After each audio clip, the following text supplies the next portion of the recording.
ചെയ്യാം എന്ന് വിചാരിച്ചിട്ടാണ് സർ രാഷ്ട്രീയത്തിലേക്ക് ഇറങ്ങിയത്?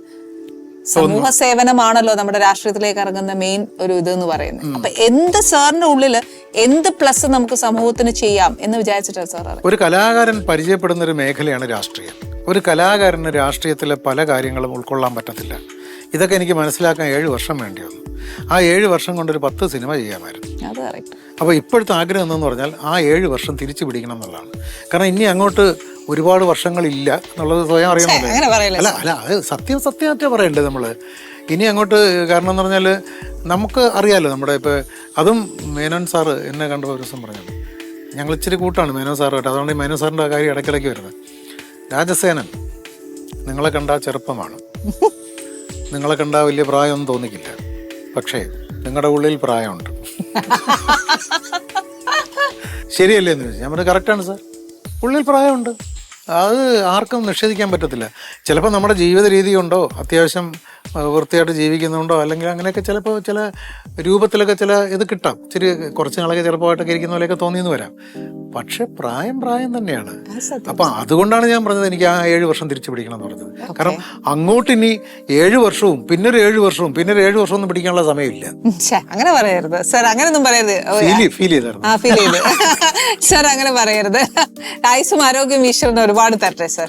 അതാണ് സാറിന് അങ്ങനെ രാഷ്ട്രീയത്തേക്ക് വന്നിട്ടേ സാറിന് ഫസ്റ്റ് ചെയ്ത ഒരു പ്രവൃത്തി എന്താ? ഫസ്റ്റ് എന്ന് പറഞ്ഞാൽ ഞാൻ ജോയിൻ ചെയ്തതിന്റെ അന്ന് തന്നെ എനിക്ക് സീറ്റ് ഓഫറാണ് വന്നത് അരുവിക്കര മത്സരിക്കാൻ. അന്ന് ഞാൻ ഈ വിമോചന യാത്ര എന്നുള്ള പരിപാടി കുമ്മനത്തിൻ്റെ തീരുന്ന ദിവസമായിരുന്നു പാർട്ടിയിൽ വരുന്നത്. അന്ന് രാത്രി തന്നെ എന്നെ വിളിച്ച് പാർട്ടിയിൽ നിന്ന് അറിയിച്ചതാണ് തെരഞ്ഞെടുപ്പിൽ മത്സരിക്കേണ്ടി വരും എന്ന്. അന്നൊക്കെ എനിക്കത് ഭയങ്കര ഇതായിട്ട് തോന്നി. പക്ഷെ എൻ്റെ കൈ കിടന്ന കാശ് പോകുന്ന പരിപാടിയാണ് ഇതെന്നുള്ളത് അന്ന് അറിഞ്ഞിരുന്നില്ല. പക്ഷെ അത് പാർട്ടിയല്ലേ ചെയ്യുന്നത് സാർ? പാർട്ടി ചെയ്താലൊന്നും എത്തത്തില്ല. പാർട്ടി രാഷ്ട്രീയക്കാര് യഥാർത്ഥ രാഷ്ട്രീയക്കാരും കയ്യിൽ നിന്ന് കാശ് മുടക്കി ഇലക്ഷൻ ചെയ്യത്തില്ല. പക്ഷെ കലാകാരനായിട്ട് വന്ന് ഇലക്ഷൻ നിൽക്കുന്നവർക്ക് പണിയാണ്. അതെന്താന്ന് പറഞ്ഞാല് നമ്മളെ കൊണ്ട് തന്നെ ഇവര് പറഞ്ഞു ചെയ്യിപ്പിക്കും. ഇൻഡയറക്റ്റ് ആയിട്ട് നമ്മൾ കേൾക്കാൻ വേണ്ടി അപ്പുറത്തൊക്കെ ഒരുപാട് പോസ്റ്റേഴ്സും ബോർഡും ഒക്കെ അങ്ങ് നിരന്നിരിക്കും. അല്ല ഇതിപ്പോ വേണ്ട, ഇതിപ്പോ പുള്ളിയുടെ ഫേസ് കണ്ടാൽ എല്ലാവർക്കും അറിയാലോ എന്നും കൂടെ പറയും. ഇത് കേൾക്കുമ്പോൾ ഞാൻ ചോദിക്കുമല്ലോ സ്വാഭാവികമായിട്ട് അതെന്താ ബോർഡ്? അപ്പൊ ഒരു 1000 ബോർഡ് വെച്ചിരുന്നെങ്കിൽ 1000 ബോർഡ് 1000 ബോർഡിന്റെ കാര്യം പറയും. പിന്നെ ഒരു 2 ലക്ഷം നോട്ടീസ് അല്ലെങ്കിൽ 2 ലക്ഷം പോസ്റ്റർ.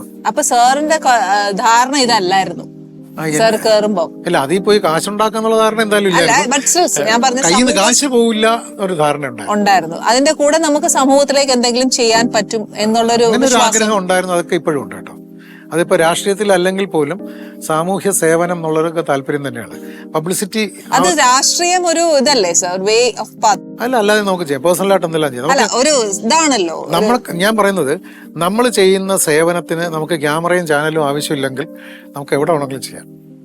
മനസ്സിലായില്ലേ?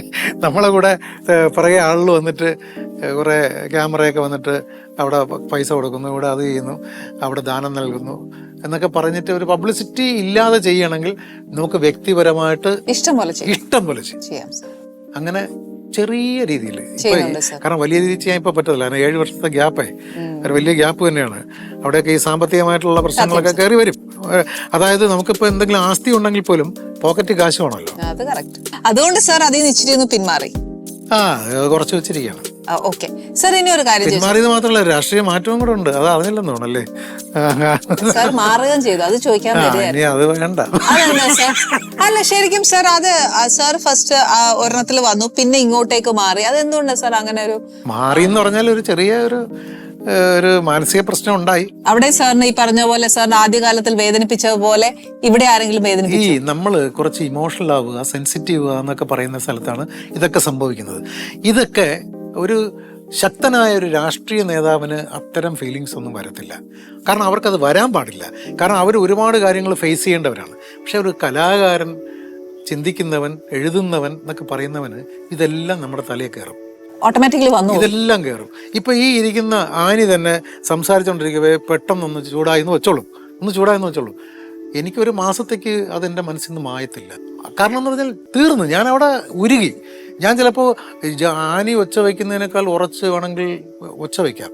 ഇത്തിരി തൊണ്ടയൊക്കെ ഉള്ള ആളാണല്ലോ, അതുകൊണ്ട് ഒച്ച വേണമെങ്കിൽ വയ്ക്കാം.